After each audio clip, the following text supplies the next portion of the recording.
ukuthola ohulumeni basekhaya? Hayi my brother, bengifisa khona umbuzo ebengiwulindele la owabantu bokufika. Bengiwulindele kabi my brother. Bengingafisi ukuthi ena sengidlule kuwo. Ungene kuleyo beyitoro futhi awuyinaka kangaka.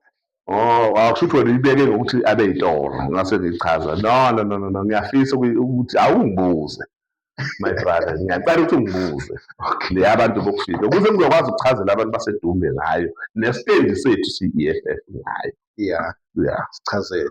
Okay my brother, kule eyabantu bokufika okuyiyona nto abantu abade-campaign-a ngayo i-EFF, uyazwa. My brother, Because anibonakali vele. listen my brother, thina si-economic freedom fighters. Yeah. Siyiqembu lezepolitiki la elisungulwe la eSouth Africa yabona ngo-2013 26 July, yazwa.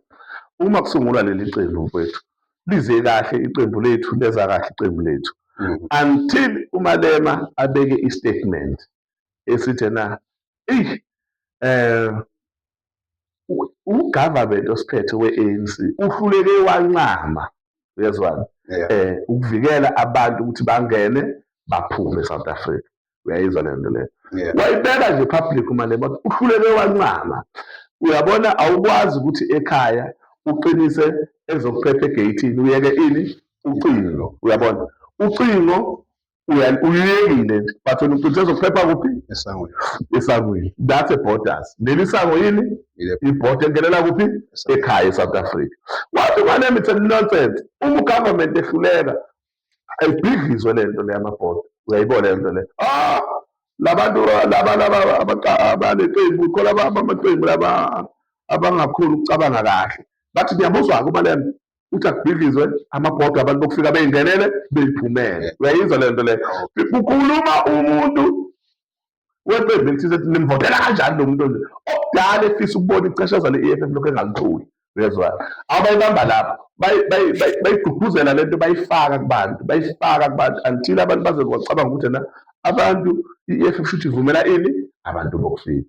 I-EFF hayi ukuthi ivumela abantu bokufika. Ugovernment we-ANC ohluleke ukuvikela abantu base-South Africa ukuthi abantu benzani bangene baphume. Just that abantu bayafisa ukuthi i-EFF inga-take over, iyona engalilwela lolu daba, ilwe nohulumeni futhi linqobe. The problem is uma sesibalwela abantu, uyezwa silwa lento, ama-outcome ama-election asho kunye.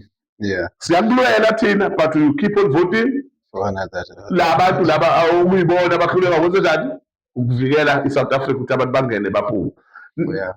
Thina ngapha siyakulwela wena mase sikulwela kusho ukuthi ufuna sikulwele nje kuphela, then wena uqhubeke kwenze njani uyovotela laba abantu bakho. Uyayibona leyo nto leyo. Yingakho beze bethi na hayi i-EFF ayingapheli siyifuna ikhona ukuze lokhu ifake ingcindezi. Uyayizwa le nto leyo.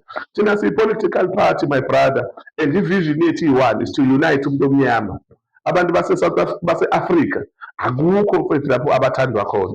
Ngisho ungaya phesheya umuntu omnyama akafunwa, ngisho ungaya kuphi umuntu omnyama akafunwa. So thina we want to unite abantu abamnyama. Uyabona eBurkina Faso mfethu kwenzakalani ngokuthi bavele baba united abantu bakhona.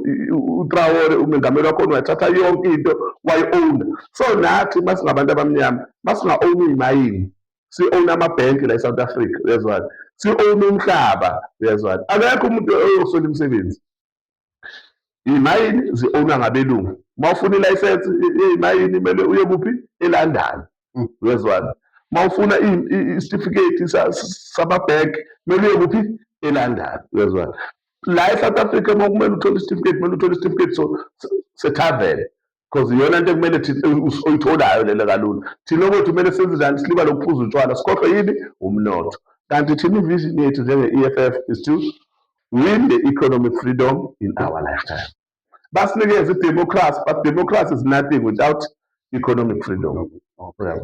Yeah, all right. Asivale ngale message oyisa umphakathi waseDumbe. Umphakathi waseDumbe engingakusho nje u-2026 local government election lo siwaphakamisile ama-candidate kuwo wonke ama-ward from ward 1 to ward 10 and they are the best candidate.